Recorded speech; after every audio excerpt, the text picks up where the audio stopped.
Those that live, work, or visit downtown Evansville may have noticed something missing over the past 7 months. There was a bit of a loss when it wasn't working. You didn't realize that's what you were missing until somebody really pointed it out. And hey, the bell's not sounding. That's right. The Old Vanderburgh County Courthouse bell hadn't sounded since May of 2025. The original 100-pound striker rusted through and fell off. It was up to the Center for Applied Research at the University of Southern Indiana to fix it. What we're installing right now is a new custom base plate for the base of the striker to mount to.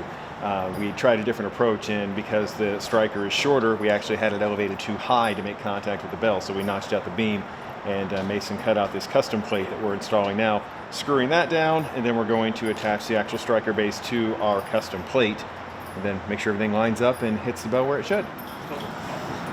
Off the ball. A little bit of industrial glue, several bolts, and some tightened linkage, and the bell striker is installed.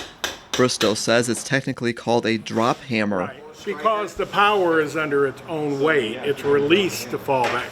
It sort of cocks into position and then is released to drop back on the bell. It's not driven onto it under power. Does that make sense? The striker is cocked into position by a drive pole coming from the clock room directly above. When we approach the time for the hammer to strike, this flywheel will start to whir. It grabs air to slow and regulate the speed. This arm goes up and down. The striker is ready. Everyone waits for the moment of truth.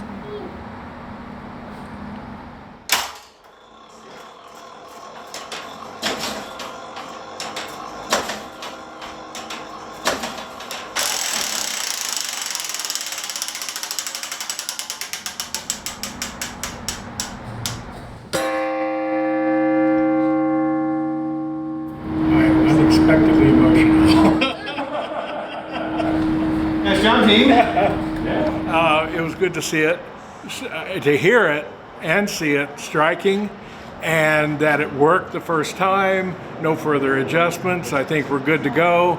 I think we were good now for another 130 some odd years. So real exciting. When you're downtown, you can finally hear the bell sounding on time and see clock faces with their newer LED lighting system. For WNIN News, I'm Tim Jagielo.